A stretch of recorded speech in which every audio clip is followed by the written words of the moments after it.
A very good afternoon. Thank you for joining us for the lunchtime news this 8th day of April 2024. My name is Wadulo Mark Arnold, and I'm going to be giving you the news for the next 30 minutes.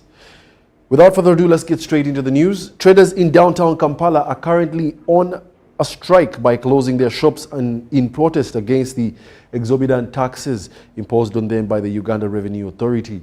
Now, their discontent is exacerbated by the perceived lack of sufficient awareness and education regarding the integrated fiscal receipting and invoicing system.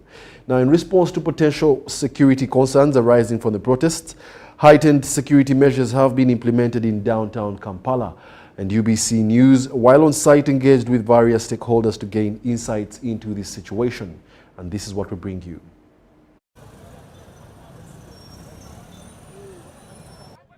Eyo system gye baleese simanyi eya value added akakuuma ke baagala tugule kagula million 2.5 naye baagala buli muntu w'omuwa receipt k'oba okozesa ne bakwata abaana ba boda ne bakwata abatembeeyi buli omu bagenda bamukwata mu receipt eri weeguza ebintu ekintu ekyo tetusobola kikola kubanga abantu abali mu downtown eno bantu tebaasoma infomisi tebasobola nagikozesa mwami Museveni ne bekikwatako bonna president w'eggwanga tuyambe kubanga tufe emisolo gituli bubi. Eid al-Fitr is on 10th. All the remaining days I have to mobilize the whole country. Kasita is not only in Kampala, we are in Mbarara, we are in Mbale, we are in Irira, we are in Mitiana. I don't want to mention all the districts to avoid sabotage. But I will tell you it's going to be a nationwide campaign and a closure. What I want to encourage business people is that when we decided to close, let us close and stay home. We don't want to cause havoc. The nature of demonstration we want, you are the owners of the shops, you are the owners of the arcades. If you close, stay away until you are called upon to negotiate. We don't even want to waste the government's tear gas. We don't even want to waste the army's time to come and patrol over us. No, we shall close and stay away. We don't blame anybody who did it today because they think we are long overdue. It's the pressure. Just imagine, for over a month, people in Chikuba have been harassed. People are arresting if a person taking a dozen of clothes, a dozen of items that they want IFRIS. If I'm not registered for VAT, why do I go on IFRIS? If I am not having 150 million shillings as a turnover per annum, I don't subscribe to VAT and therefore I don't qualify for IFRIS. But every Tom and Dick has been harassed for over a month. People are crying. The CG comes, suspends, the following day comes back for the same. So people are fed up.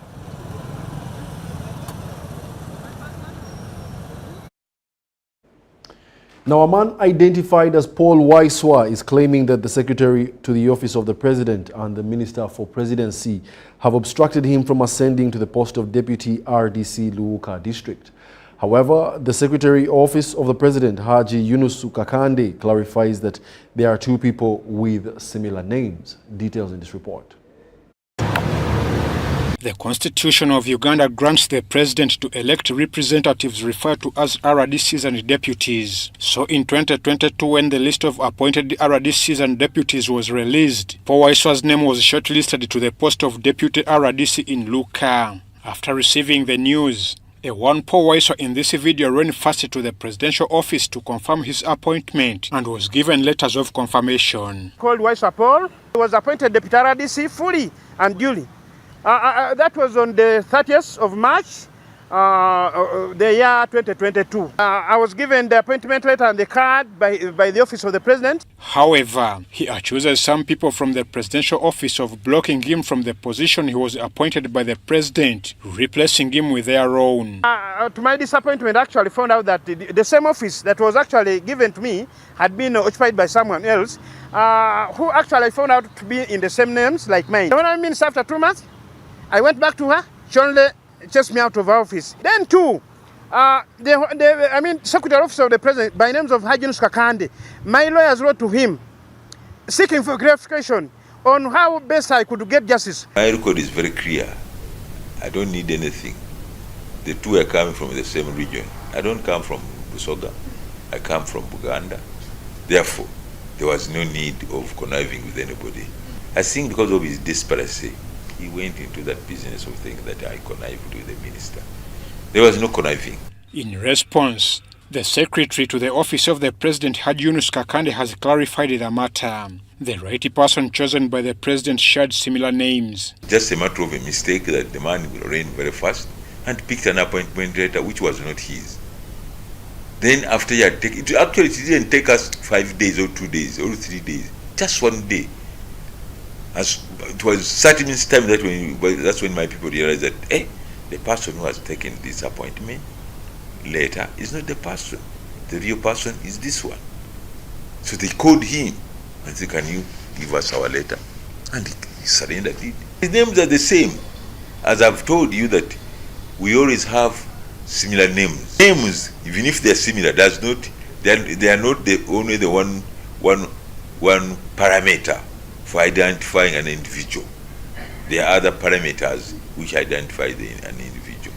Haji Yunus Kakande adds that there are systems followed in every appointment by the president. For him, when he gets the names, of course, this is a vetting system.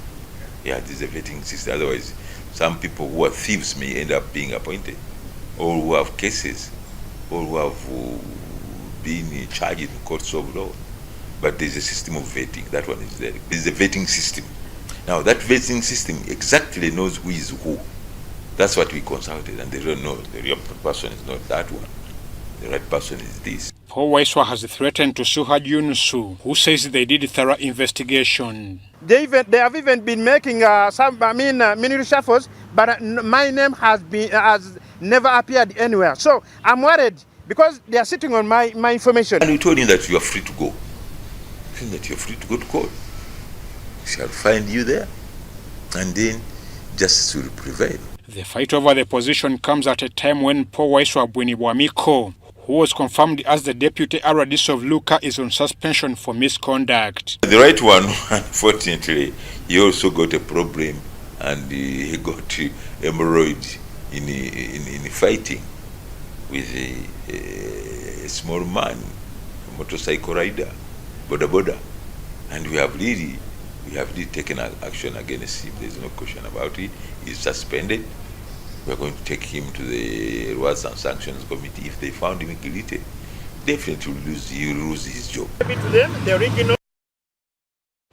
And with that, let's take a short commercial break. We'll be back with more lunchtime news. Please do stay tuned.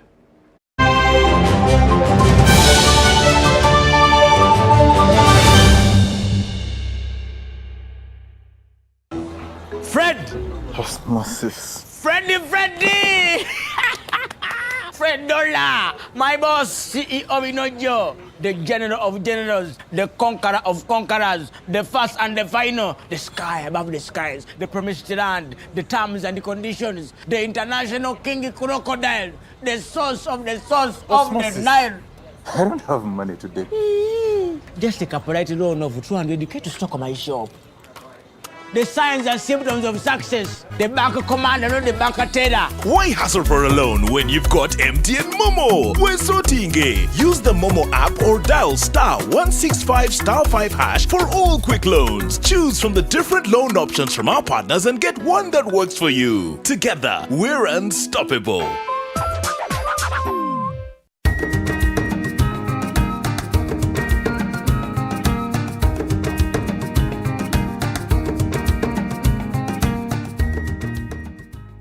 Banyeta ko Muhangi Donata, the chairperson wa group I am the chairperson of this group that got money. The group is called Kalsandala HIV/AIDS Craftswomen Group. UWEP gave us money in 2017 and they gave us 3.3 million Ugandan shillings. We used it in 1 year and got 23 million out of it.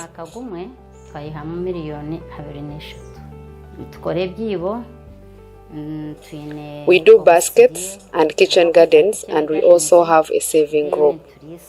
We thank UWEP because this money helped us as women.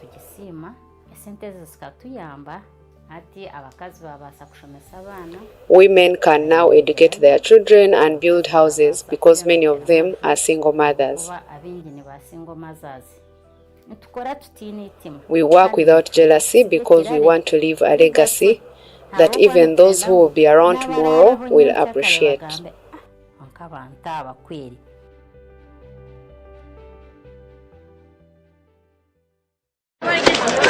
Juko. Yo. Check the shopping, man. What's your secret? Haven't you heard of the Parish development model PDM? Yes, I did, but I thought it was just a talk. No, Sebatia. It is real.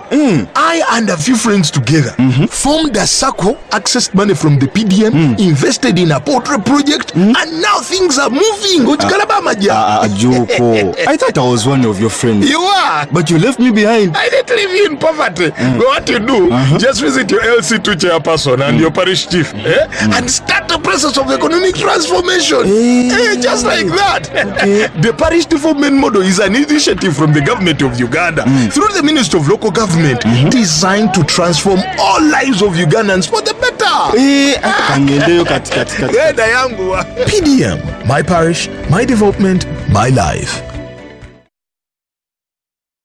Attention everyone, the Ministry of Health has planned to vaccinate all persons aged 1 year to 60 years old to protect them against yellow fever disease. The mass vaccination will take place in 53 districts in these regions: Kampala, Buganda, Teso, Ankole and Karamoja. Vaccination is free and available at all government health facilities and outreach posts in these regions. The vaccination campaign will take place from April 2nd to April 8th, 2024. The vaccine is safe, effective and free of charge and has been approved by World Health Organization and Ministry of Health. This message is from Ministry of Health with support from Gavi. The government of Uganda and the Uganda Bureau of Statistics is calling upon all stakeholders such as the chief administrative officers, city mayors, resident city commissioners, city clerks, city and division councillors, wards and LC chairpersons, as well as the residents and business communities to cooperate with the UBOS field teams as we embark on advanced preparations to conduct the National Population and Housing Census on the 10th of May 2024. The census will be a 10-day exercise to obtain statistical data and information that will be used for planning and policy formulation, including information on 1. How many we are, 2. Where we are, 3. How we are living, 4. What we own, and 5. Where we access services from. The Uganda Bureau of Statistics has now started listing of households and mapping in the 11 cities of Arua, Fort Portal, Gulu, Hoima, Jinja, Lira, Mbale,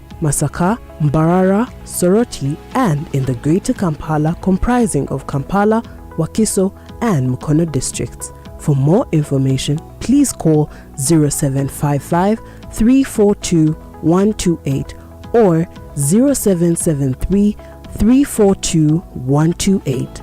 This message is brought to you by the Executive Director and Census Commissioner, Uganda Bureau of Statistics. Census 2024. It matters to be counted.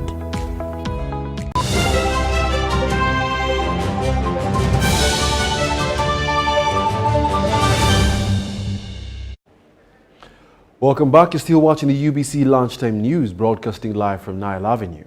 Now, Makerere University has celebrated two literary legends, Professor Arthur Gwakandi and Austin Bukenya. The two professors are recognized for their contribution towards Makerere University's literary journey. More details in this report.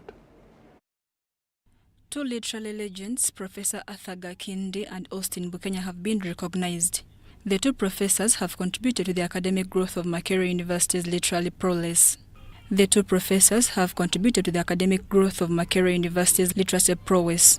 Professor Umar Kakumba, who represented Makerere University's Vice-Chancellor Professor Barnabas Nawangwe, says the recognition is an inspiration to young academicians. Thank you for this initiative, for this tradition that brings us a lot of comfort in the management of the university, that the great works by our people, by the academy, by the faculty cannot just stop like that. It will continue.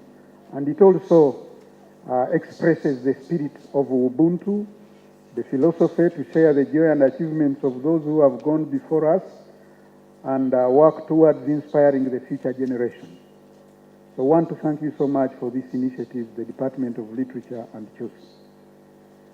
I have also witnessed the interesting words of the Dean here and the Principal, who talked about these two distinguished gentlemen.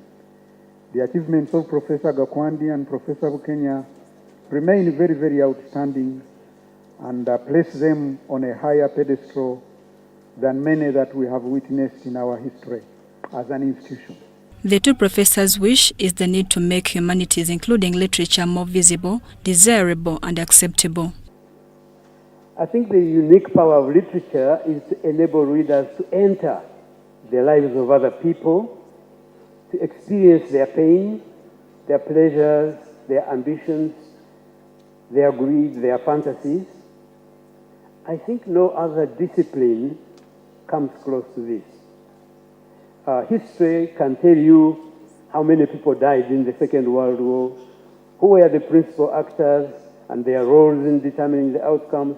Even science can tell you the role of technology that it played in tilting the balance. And economics can evaluate the impact of the war on the economies of the countries that got involved.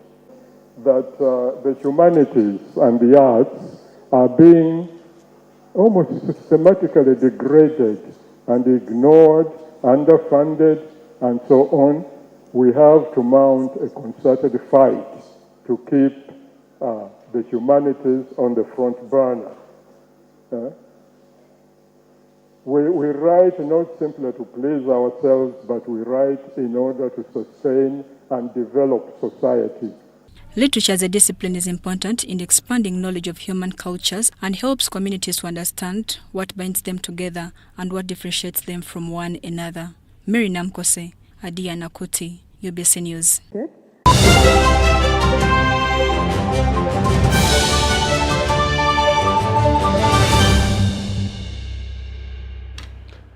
And in the world of business, the East African Grain Council has embarked on a 3-year project aimed at expanding staple grain food production within the member states and beyond.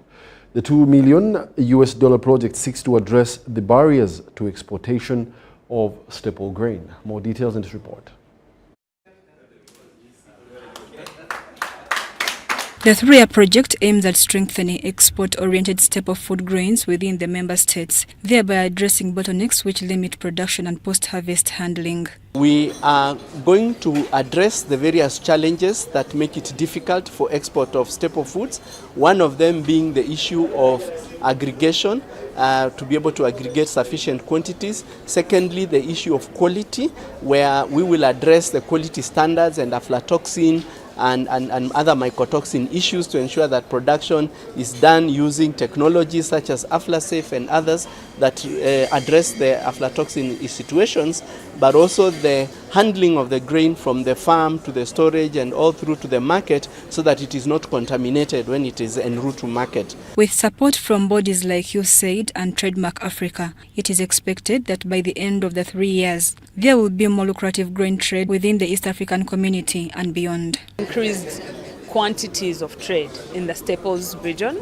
We want to see more organized, more formalized trade because we are creating these G hubs, which are basically for grain trade facilitation hubs, where we hope to be able to have consolidation, to be able to have capacity building for the farmers and for the traders to ensure that post-harvest is done right, because there's a lot of post-harvest loss that happens. So we want to have post-harvest done right, we want to be able to have testing done at that level so that when the growers, when the producers go to the market, they are confident that their grain can fetch more. The Commissioner Processing and Marketing at the Ministry of Trade and Industries, Dr. Joshua Mutambi, says the timeliness of this project will include addressing post-harvest handling. And we have been having challenges of accessing markets. Now this project is going to help the farmers, processors and traders in making sure that we can be able to access the market through aggregating, bulk storage and quality control. This project is going to support the laboratories Right now, the South African Grain Council already has laboratories that are going to work together with the Uganda National Bureau of Standards to make sure that the farmers and the processors and the traders can access the markets very fast. You have seen the incidences where some of the trucks carrying maize to South Sudan were intercepted at the border, and that is mainly to do with the issue of standards. So the implementation of standards within the region is quite important, but we've been lacking capacity in terms of how best can we support the potential exporters or traders in grain. And now with the work we are doing with Trademark Africa to make sure that we strengthen the trade within staple foods in the region. Working with Trademark and the East African Grain Council means that we are going to be able to get quality grain. At the moment we have got orders for in excess of 20,000 metric tons of maize, in excess of 6,000 metric tons of soybean, in excess of 1,500 metric tons of sorghum. But we cannot get all this grain because first of all the production is low and then the quality is poor. So working with the East African Grain Council and also with the Trademark Africa, we assure that the small cooperatives whom we work with and also farmer groups are going to be able to help to improve on the quality but also on the quantity that we need to meet some of these orders that we have. Mary Namkose, UBC News. Once again, let's take another short commercial break and be back with international news. Please do stay tuned.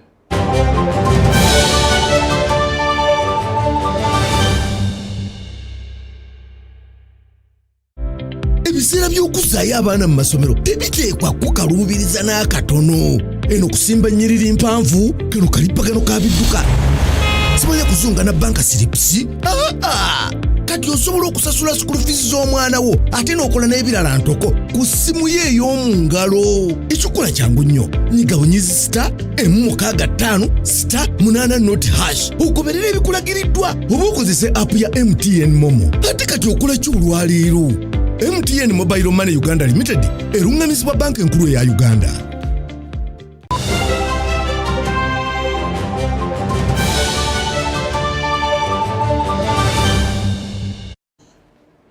Welcome back. It's now time for the international news. In America, the President Joe Biden's re-election campaign team has downplayed the new single-event fundraising record set on Saturday by Donald Trump's campaign. Analysts, however, point out that money alone won't secure their candidate's return to the White House. Let's take a look at the news details. Setting a new single-event fundraising record, the Trump campaign raised $50.5 million Saturday during a gala for wealthy donors in Palm Beach, Florida. Upon arrival at the venue, the presumptive Republican presidential nominee, Donald Trump, expressed full confidence in the event's success. People, they wanted to contribute to a cause of making America great again. The rich people want it, poor people want it, everybody wants change. Our country is really doing poorly. We're a laughing stock all over the world, and we're going to get that change very quickly. The campaign of Democratic President Joe Biden, who is running for re-election, also released its latest fundraising numbers over the weekend. Senior spokesperson Kevin Munoz told VOA Sunday that 1.6 million Americans have made valuable contributions and explained how the campaign will spend the $192 million in cash that it has on hand. More than 100 offices across the battleground states, hundreds of staff being built out across these battleground states, a historic $30 million paid media campaign targeting API, Latino, and African. I'm not sure the numbers show that the base has gotten bigger. The Trump campaign hasn't replied to a VOA interview request, but on its website it advertises a Trump rally in Pennsylvania on April 13th. Biden's campaign agenda will be busy this coming week. Well, look, he's headed to Madison tomorrow to talk about student loans. He also has another fundraiser.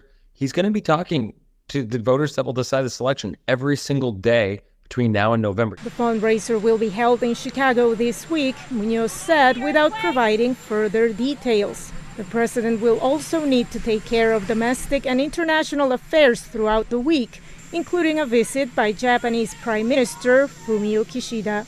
Veronica Valderas Iglesias, VOA News, Washington.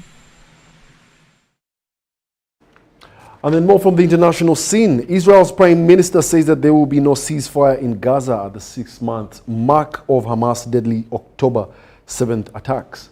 Now, this as international pressure builds against Israel concerning the humanitarian toll of its war against the militant group in the Palestinian territories. Details in this report. At the latest NATO meeting in Brussels. Today, allies have agreed to move forward with planning for a greater NATO role in coordinating security assistance and training. The details will take shape in the weeks to come. But make no mistake, Ukraine can rely on NATO support now and for the long haul.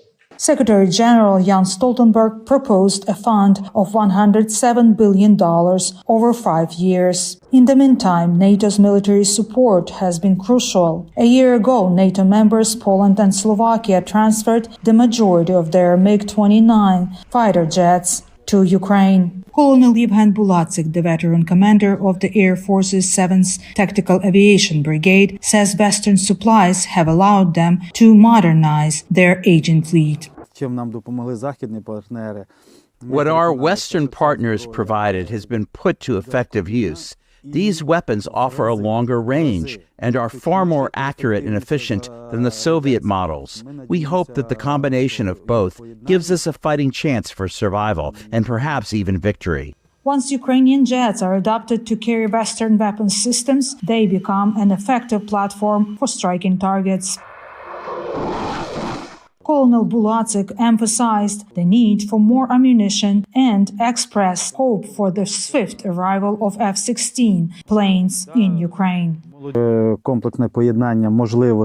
The integration of Western aircraft capabilities with our existing fleet will provide us with enhanced opportunities for effective countermeasures against the Russian Federation's air forces.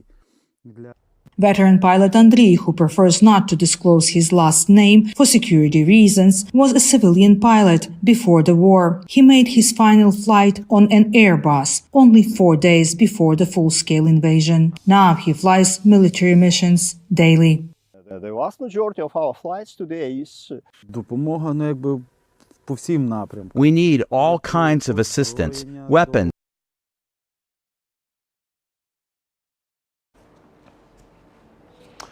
And then in more news, President Joe Biden will host the leaders of Japan and the Philippines on Thursday. The first trilateral summit between Washington and its 2 Asian allies is set to launch initiatives including bolstering maritime cooperation in the South China Sea. For weeks, Chinese Coast Guard vessels have deployed water cannons on Philippine boats, executing dangerous maneuvers and causing collisions. This latest flare-up in the South China Sea between Beijing and Manila will be a key focus in Washington on April 11th, in a summit between President Joe Biden and leaders of 2 key Asian allies, Japanese Prime Minister Fumio Kishida and Philippines President Ferdinand Marcos Jr. There's an awful lot to discuss. Certainly the tensions in the South China Sea are not going away. That was an issue that was raised in the president's call with President Xi just a couple of days ago. The White House summit is expected to launch a series of initiatives, including bolstering trilateral maritime cooperation in the South China Sea. Joint patrols is something that we've already discussed extensively with Japan and the United States. And I think that we're hoping that this will come into fruition very soon. The administration will not confirm plans for trilateral joint naval patrols, but a robust defense partnership between the 2 American allies to deal with Beijing's aggression in the South China Sea is something Biden is pushing for. It's a key element of his so-called minilateral strategy to amplify U.S. alliances in Asia, similar to last year's summit with Japan and South Korea to deal with the threat from North Korea. There is tremendous expectations for Japan. Japan has been a source of stability and at the heart of many of these relationships as well. It is part of the Quad. It is obviously part of the US-Japan alliance, which is at the heart of regional security. The South China Sea is a vital passageway for Japan's global supply chains, so keeping the peace there is key for Tokyo. You are sailing within the Philippine Exclusive Economic Zone. And as the Philippines is a defense treaty ally, skirmishes between Manila and Beijing in the Spratly Islands are a problem for Washington. While we're all focused on Taiwan for obvious reasons, conflict between the U.S. and China remains more likely in the South China Sea. The ceiling on that might be lower. We're not going to escalate into a general war over the South China Sea, but a lower-level military conflict is uncomfortably possible. The summit is designed to draw Japan into a more robust military role in the region. Tokyo and Manila are already in talks for a reciprocal access agreement that would enhance shared military operations and training. Trilateral aside, Biden will meet separately with Kishida as well as with Marcos, both of whom he met last year. Patsy Widakuswara, VOA News, Washington.